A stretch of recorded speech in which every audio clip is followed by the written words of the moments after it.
Hello. Good evening, everyone. I would like to thank you for your participation of everyone on this video conference and that we will share in detail the acquisition of the EBS group announced in the group today as market information. We have simultaneous translation to English and hand signals. And if you want to put your audio in English, you can go to the bar below or leave the mute original audio. This video conference is being recorded, and the recording will be available in the investor relations website. The information contained in this event are not guaranteed of performance. They involve risks and uncertainties and assumptions that may refer to future events and therefore depend on circumstances which may or may not occur. This video conference today, our CEO, Sergio Carvalho, will deliver his message about this acquisition. Then Ricardo, which is Vice President of Latin America, CEO of the Auto Passes, will provide his insight.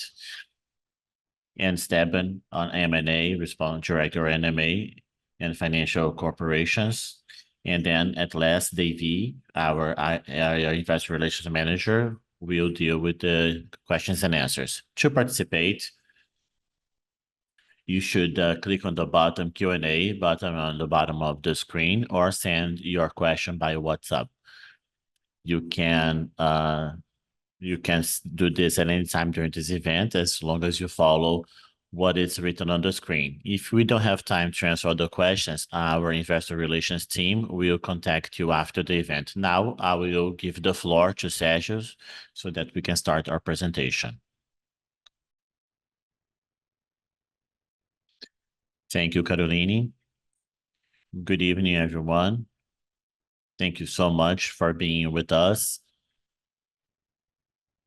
With such a short notice like this one, to be able to talk about one more transaction of our Randon Corp. We are extremely happy to have advanced and signed this agreement on EBS, which is one of the biggest acquisitions of our history as Randon Corp. This project is very important because it is the first project of M&A of auto parts in Europe, buying EBS, which is a leader company in the segment of replacement. And it will extend our portfolio of products, our participation, geographically speaking. So it's a very important transaction. So please, Gustavo.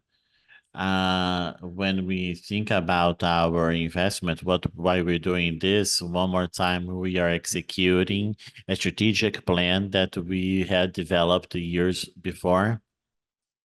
And as you should remember the conversations where we had the intention of expanding a little bit more our auto parts, going to market. So the internationalization is one of the objectives, and also a big part of the revenue of EBS has to do with replacement parts, which we would like so much.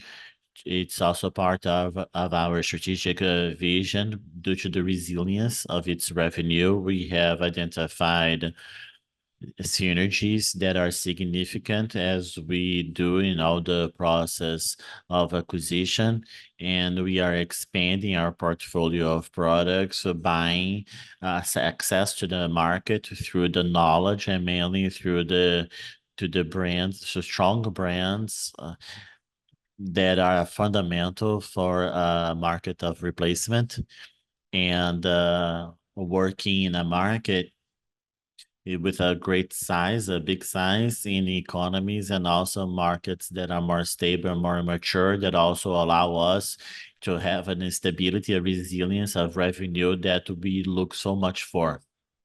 So strategically, it has everything to do with our plan and our thesis of investment very strong. We are talking about 290 million reais of revenues, of 40 million of pounds, with an 18% EBITDA adjusted, a growth of 410 million reais, or 56 million pounds, or a multiple pre-synergy of 7.6 times. It's the main segment is replacement aftermarket and in Europe, and the main portfolio has to do with brake system.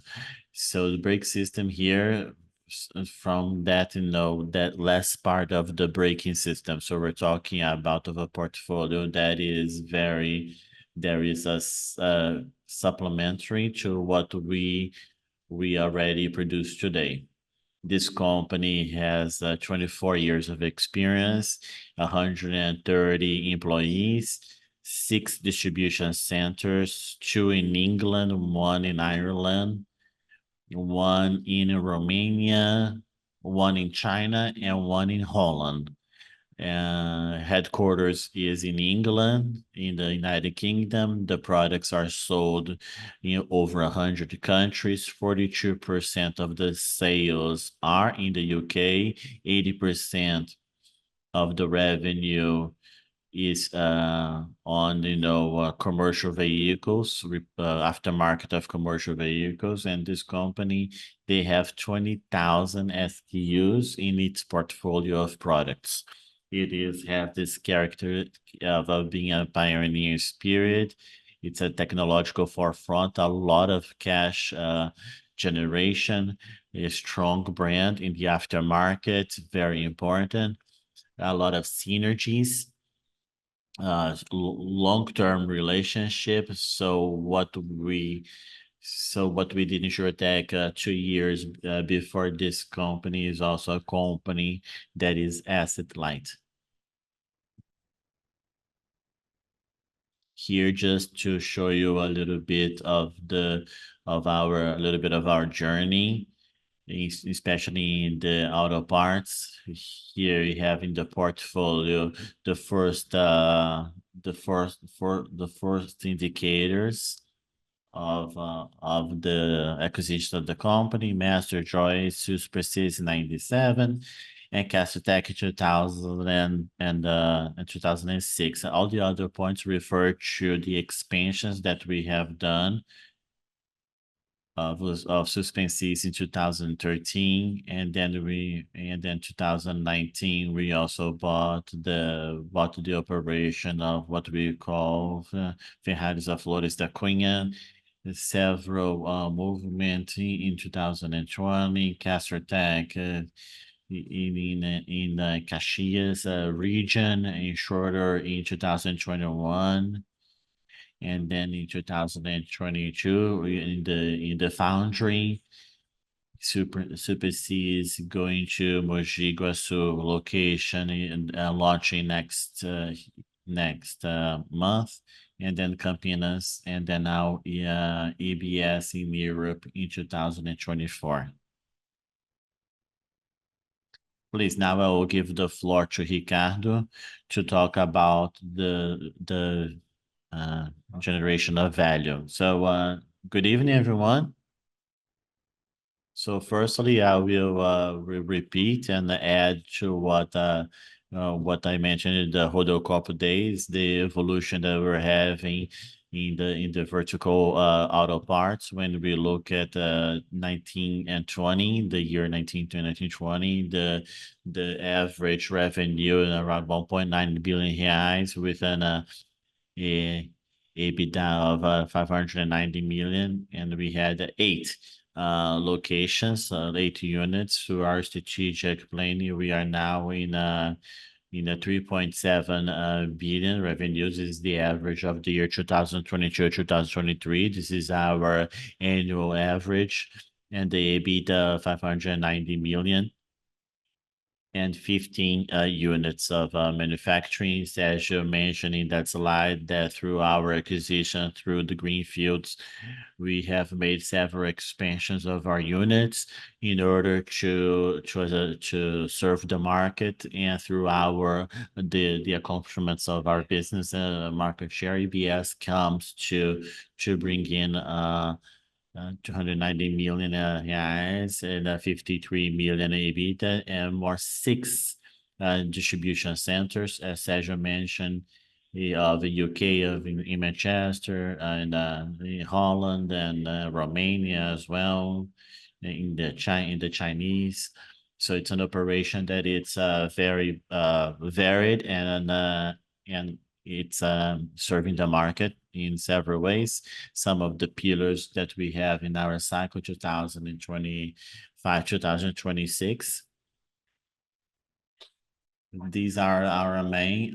We want to expand our portfolio. We mentioned about the Mercedes project. So this is a clear expansion of our pie, of our portfolio that we have, and then we're able to capture more business, more synergies, and also expand our revenue. Our pillar point is a geographical one. This is one of our milestones. We're expanding towards Europe, and then no doubt we will also expand the business of manufacturing. So we have a recover on our capital on investment, and we are tracking our ways to perform better our business. So now the vertical starts to have a more relevant global presence. We had Super Cities in Mexico, and now we have all of these distribution centers from EBS. They are over six distribution centers across Europe and China that we started working in the market in a more global way with vertical. And these are the main products of our portfolio. As you mentioned, when we look at the truck or the trailer or the bus, there is the brake. And so these they have disc brakes or chamber here represented as caliber to have the pneumatic air to make the brake work. There are several components in the system. So you start through having the compressors, and then the treatment, the air treatment, the valves, the air dryers, and we have all the electronic EBS components. And with this system, it works on the aftermarket, it works on the remanufacturing, and supplies complete solutions to clients in the European market mainly. And here are the distribution, the revenue of this business, as you have here, which is the air dryer that has some the brake chambers. So we have the valves. You see there the turbochargers, the air dryer, the suspension, the calipers, which is part of the brakes. 70% is the brake system, and that's why our inventory represents this through these companies that better matter adapts and helps us to expand our portfolio. And here we talk about our diversification of a revenue source. We talked about the strategic planning, our objectives, and this acquisition is in line with this. We are not so much dependent on the market on trucks and buses and trailers, where Master has 73%, Master has 73% of aftermarket, and 14% of international sales to the United States. We amplify significantly, not only to be an external market, but also to be an aftermarket market. So here we start to see here through our strategic planning to have a bigger participation in the international market and a bigger participation in the aftermarket. This is our greatest objective. And here are our main synergies. We have added to our portfolio of brands and a territorial expansion, enhancing growth in Europe and Latin America, and access to consolidated sales channels with over 1,200 new customers, a greater logistical efficiency. So we have a distribution center already in Asia. We make the acquisition so we can look for this logistic efficiency with EBS and a South American market. And we have a new sourcing alternatives, as we mentioned, as I mentioned before. We have access to EBS, which help us in the Latin American to provide to these other markets. So we have corporate purchase, such as Rent a Corp, can also help us in a better purchasing power among suppliers. And also, we have more revenue. We can reduce our back office fixed cost, and looking for more synergies is one of the greatest objectives that we have been able to add through this acquisition of EBS. And now I'll give the floor to Steven. Thank you, Ricardo. Once more, congratulations to the deal, Ricardo, Sergio, and all the colleagues at Hendercorp that worked on this deal. Speaking quickly, with this acquisition structure here, we will follow a model very similar to what was the Maya project. That is, the Master Brazil will be, we have 100% of this Master Europe, which is this company is already founded in Europe, and we have the acquisition of the EBS group through the Master Europe. 100% of the shares will be acquired from the EBS group. So the funding structure will be part captured by via Brazil. Will be 230 million reais that will be captured in Brazil by Masters Brazil, to which we use these resources as integrating of capital of Master Europe, and through this way, a Master Europe will capture in the United Kingdom. In order to complete the value of acquisition of Group ABS, we chose this structural financing as a way to, with a great combination in a point of view of tax, as in through a cost point of view of financing, and a dilution of the risk of the currency exposition, and as we talked about in the past, this value is can have as effect on the prices. So now I'll give the word again to,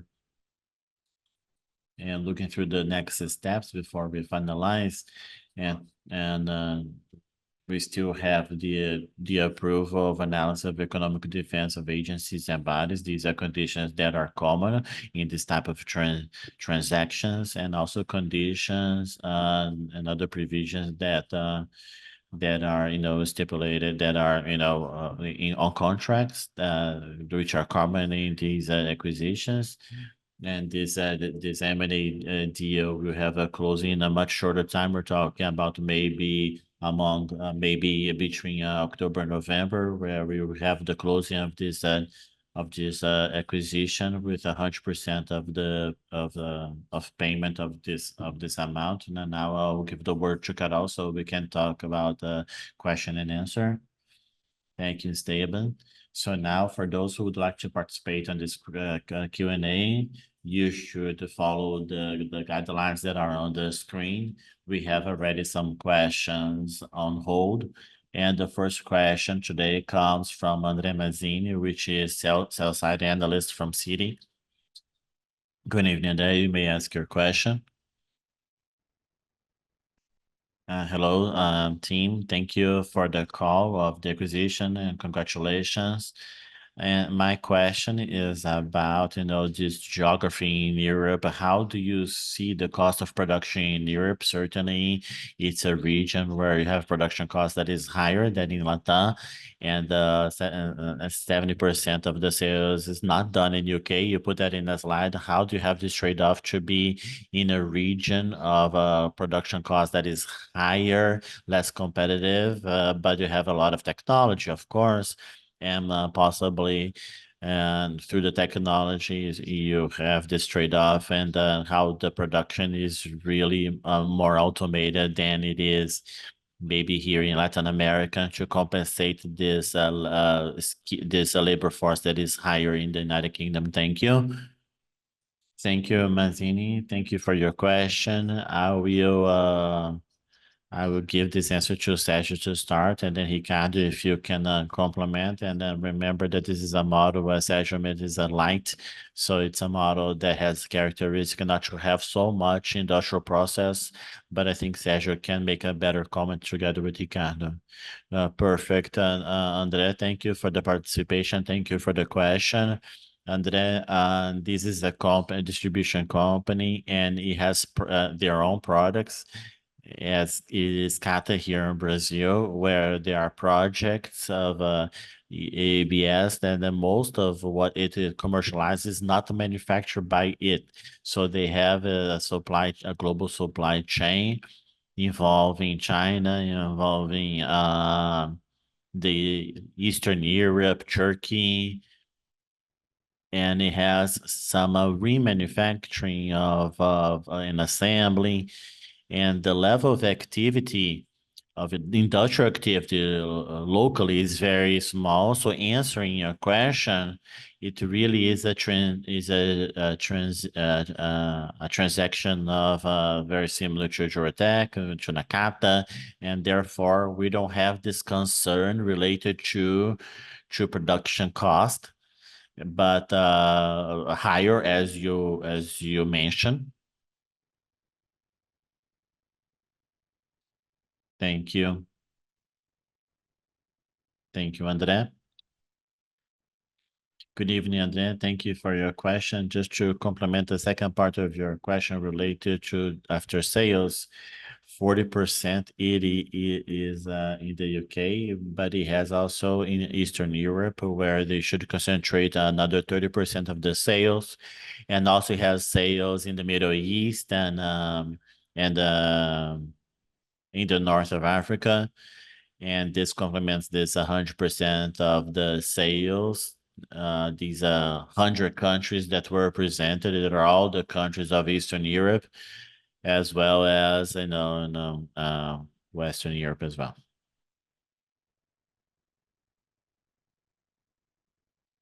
Thank you for your question, and then now we will go to the next question in this evening. That comes from Gabriel, from a sell-side analyst from Santander.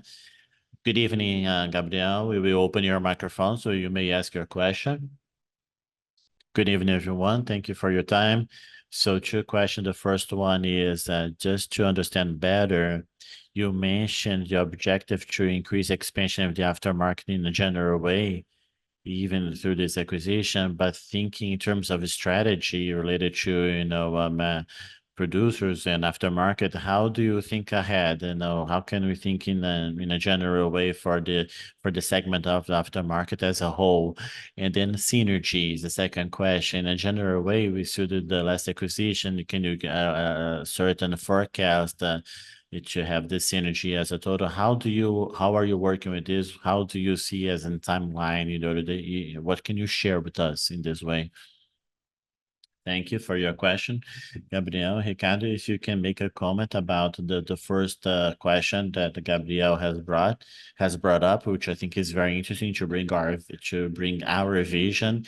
And Sergio, about the synergies, if you could also make some comments. You also make a comment that our last name in Header Copy is synergy, so we try to bring synergy in everything we do. So can you make a little comment what is behind this aspect that we're looking along with EBS? So Ricardo, can you start, please? Thank you, Gabriel, for your question. If I understood correctly, the first part is you're asking about related to our strategy in terms of aftermarket. Well, the vertical auto parts already works in the aftermarket in the South American market, and also in the Mexican market through Super C. So we already have our work in this aftermarket, and then all the components that we end up supplying to the manufacturers of trucks and trailers and buses. We work and provide to the suppliers and to the market of the dealers of Hendercarp, manufacturer, our company of trailers. And in Europe, we are making expansion of our activities and focusing on this aftermarket, where there is a stronger resilience and also a strong currency where we can work in a more consolidated way. So our main objectives are related to this. And then it's also reverse way. So besides, gaining more knowledge and more know-how in the products that we already sell as an assembly.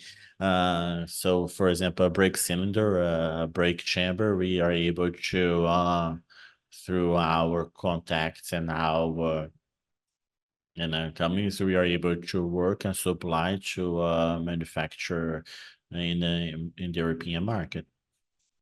And also to complement the comments from Ricardo, in general terms, we build a business structure where we have, let's say, 30% of your business, be it OEM or assembly, manufacturer of original products, 30% of aftermarket, 30% in exports or international business. And why this? Because if the economy of the country is going well, these 40% will surely will grow, and your business, the OEM will guarantee. So a success to your initiatives. But if the economy of your country is not well, so some things are end up not being produced in new vehicles, and the old vehicles end up being used along the fleets are not renewed, and the old vehicles start being used. Your sales in the aftermarket starts growing, and in other way, when the economy of the country is not going well, and the business of these manufacturers OEM goes down, you start to losing value in the currency of your country, and your international business. You start helping, you start having a better result.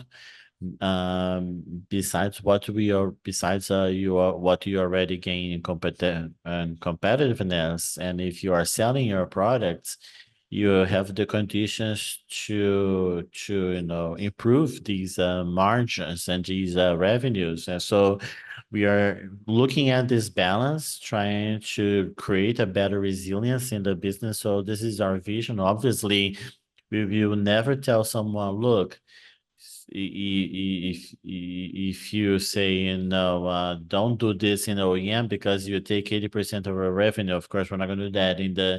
As we do a transaction that move us away from these theoretical potentials.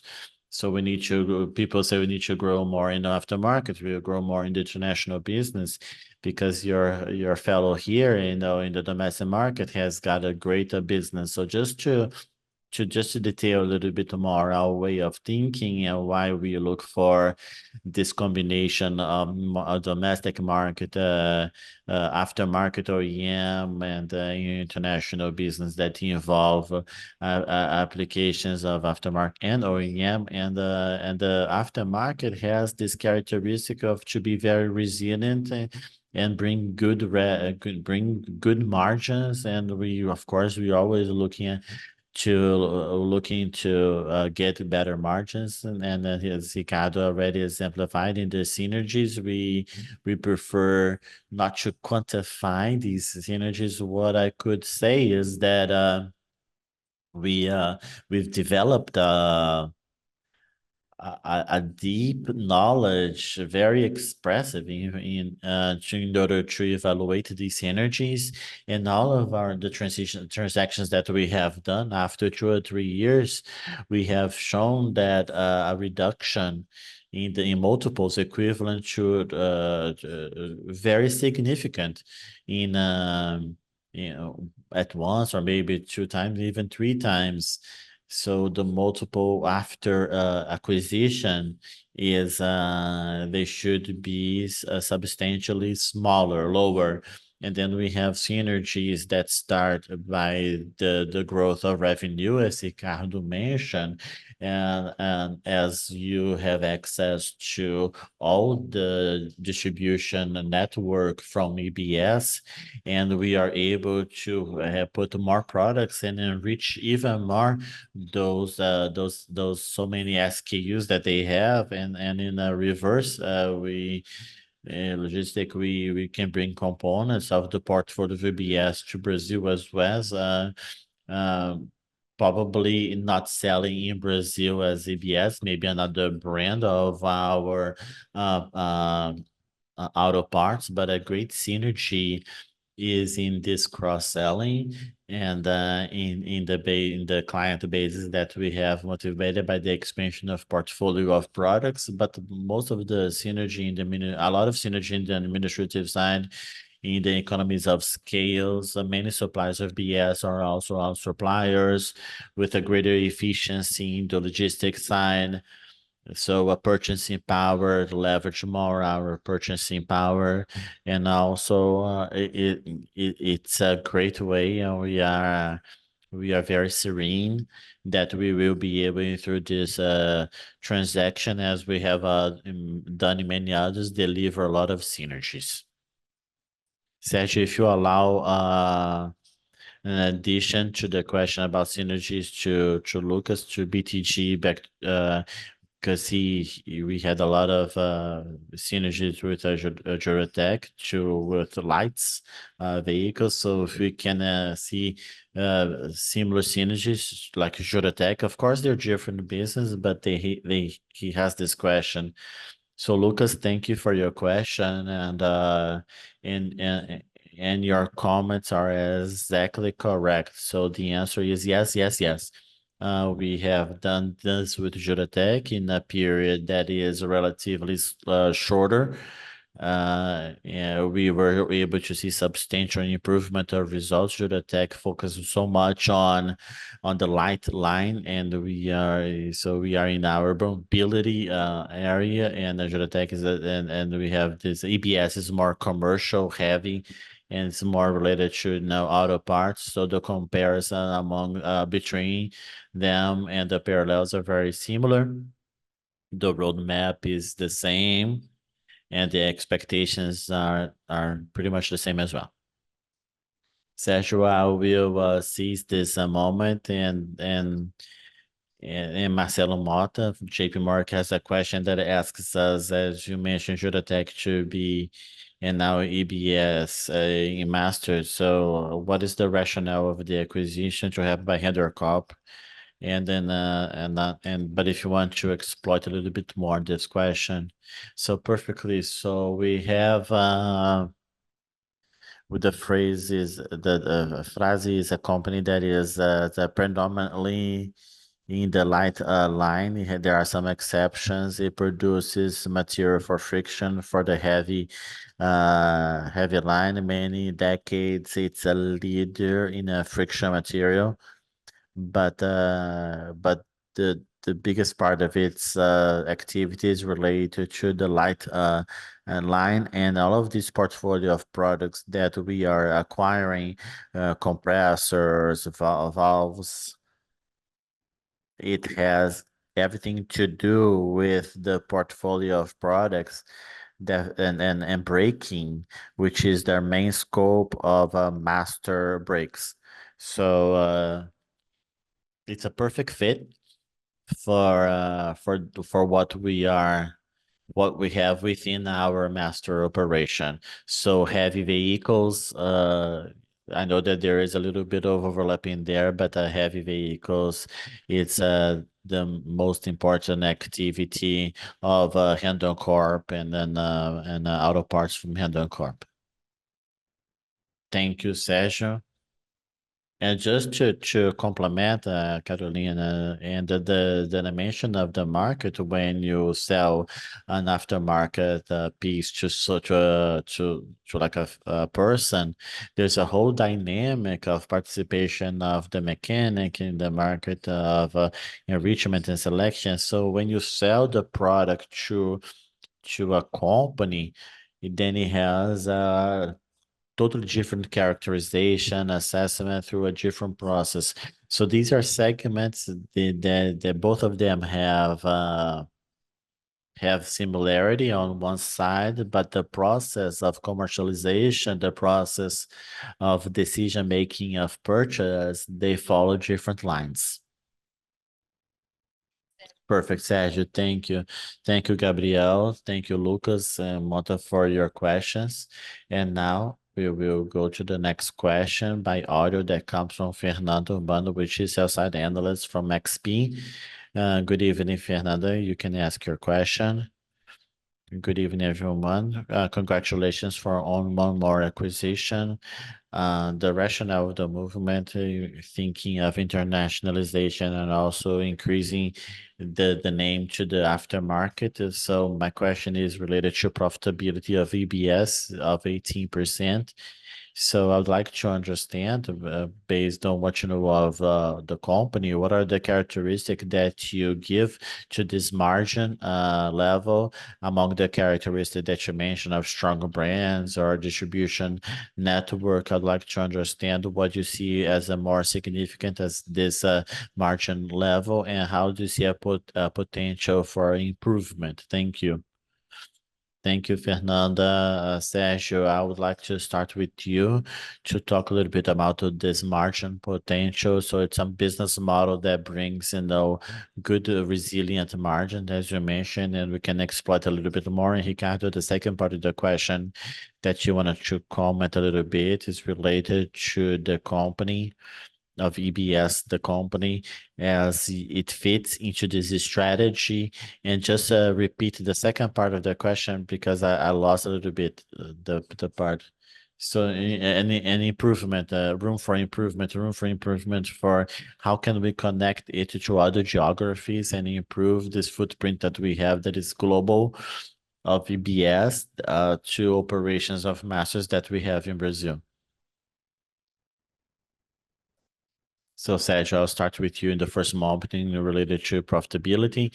So thank you so much for your participation, Fernanda, for your question. So the margins are very robust, and the main driver of them of this performance of EBS has to do with its brand name and its products.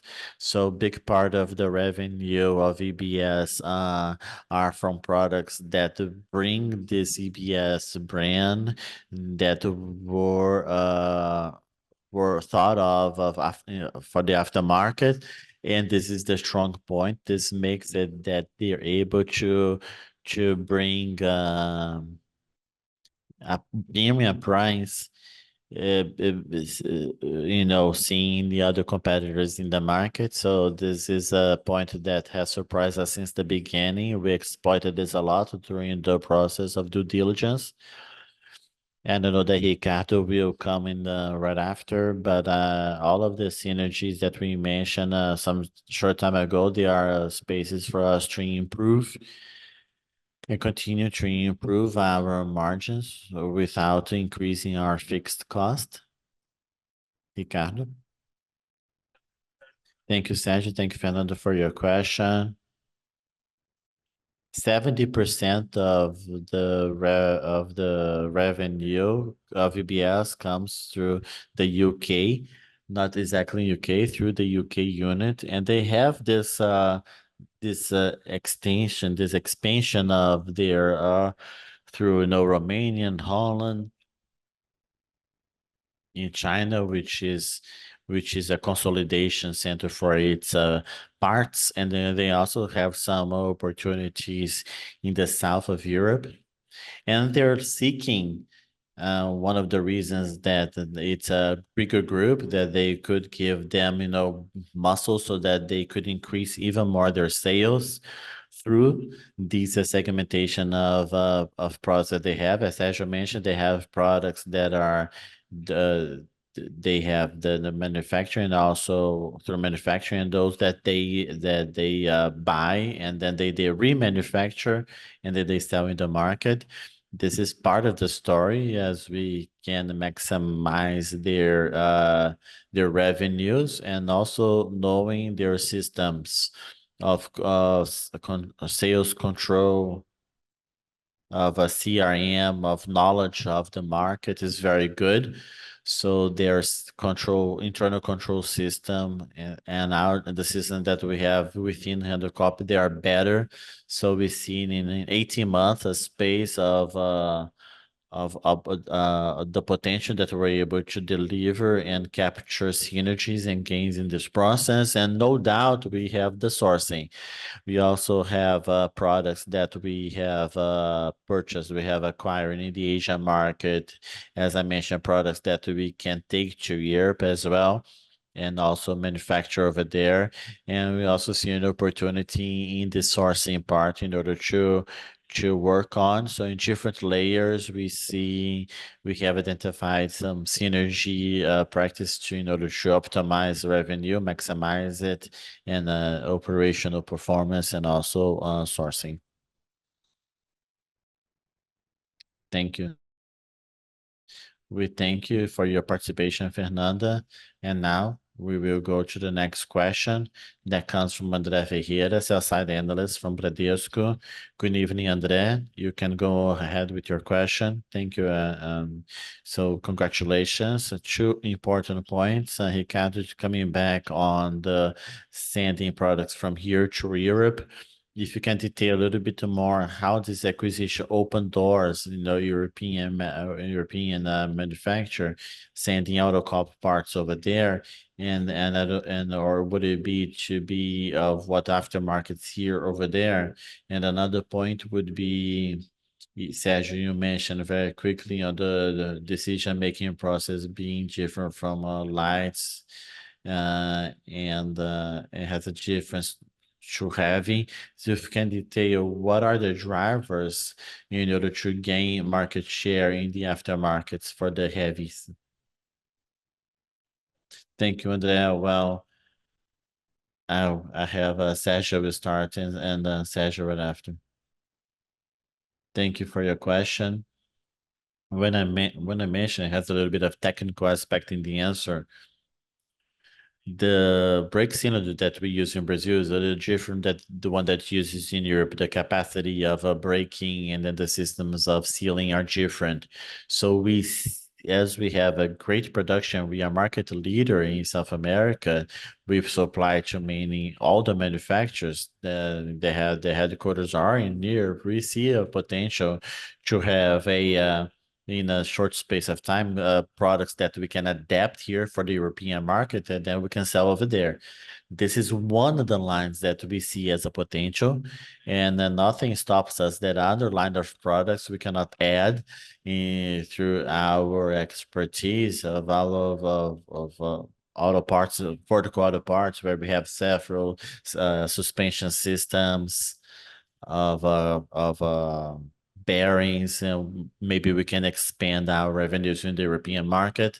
So we have two sides where we can go and sell to manufacturers and also expand our portfolio through different lines and products that we see as a potential.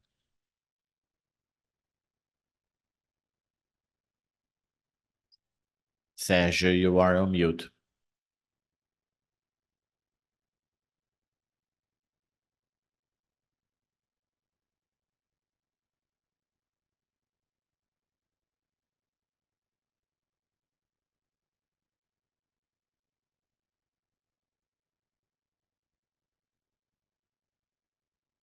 Can you hear me now? Yes.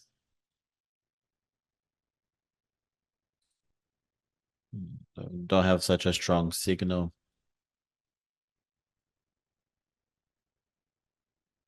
Can you hear me now? You can move on.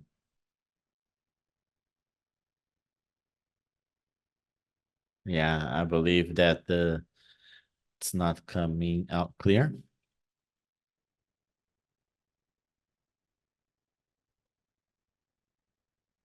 Let's try once again.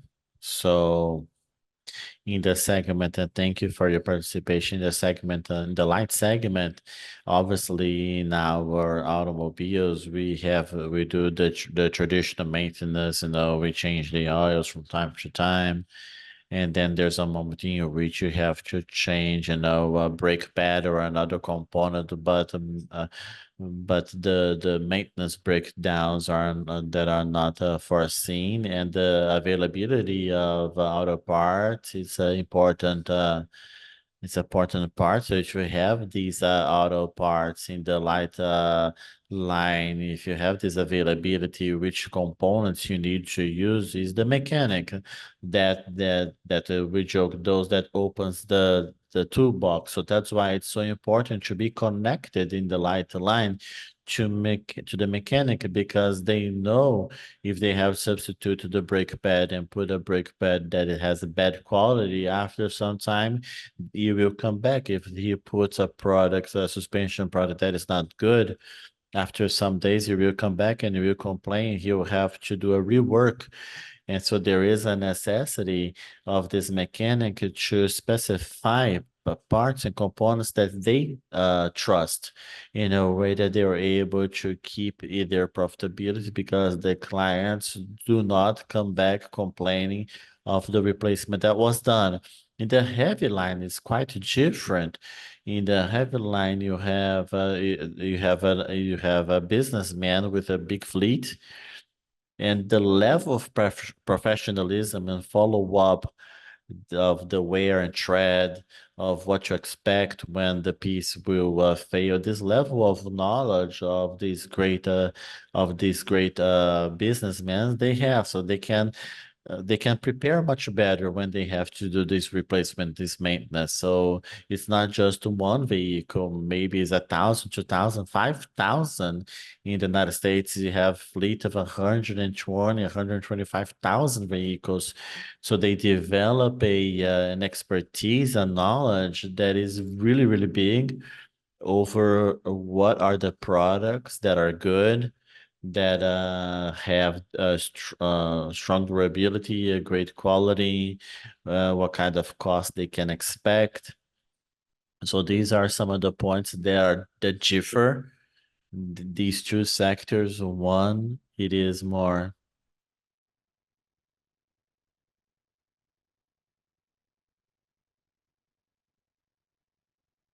So so let's wait a little to check if Sergio's connection is back. Sergio, are you able to hear us? So there's a better scheduling system. I hope to have clarified the question. So yes, you clarified. Thank you, Sergio. Thank you, Ricardo. And now we will move on to the last question in the evening. It comes through writing from Victor, who is sell side analyst from Puma Capital, and he's asking, due to the higher level of margins and the manufacturing model and having less capital, is it possible to also take to understand the level of ROI is also better in EBS than vertical auto parts? I think Esteban, this you could answer this one, and then we can also make some comments on the capital allocation that we have done recently, so much through auto parts. Perfectly. Thank you for the question, Victor. Thank you for also listening to the call. The answer, it goes to what we have shown in the Handicap Day when we showed the capital allocation that we have done through the auto parts company by organic growth or non-organic M&As that Sergio had the opportunity to present earlier today in this results call. And yes, because it's a more light model, through a natural nature that has a higher ROC that we have shown in a capital way. So also in the vertical auto parts, this operation, this acquisition will help us the ROIC of this vertical, remembering that as we have a guideline and speaking to the market, and we have talked to you every time that we're going to evaluate a new business, the guideline is that this new acquisition obviously has to follow the strategic criteria, has to be according to our strategy. But part of our strategy is also to be a minimum requirement of return, maybe a fee of attractiveness or an ROIC or through integration. Perfect, Steven. Thank you so much. Thank you everyone that participated in the Q&A session. And now we'll give the floor to Sergio for its final consideration. So once again, thank you so much for the participation. This is our third movement in this last part of the year. So I don't know, it was June or July, the trend so Revexon is the mobility part. Last week we disclosed the delta in products of digital products, extremely important, a part of our future vision. And today, the acquisition of EBS through our auto parts, and also with a link and an adherence very big to our strategic planning. So we are really happy. And now we have to wait the approval by the authorities, as Steven has already mentioned. But now in this case, we believe that this process will be much shorter, and soon we will conclude this transaction. Any other question, doubts, or clarification, our whole investor relation team here will be at your disposal. And thank you so much for your participation, and have a good night, everyone. See you soon. Good night. Bye-bye.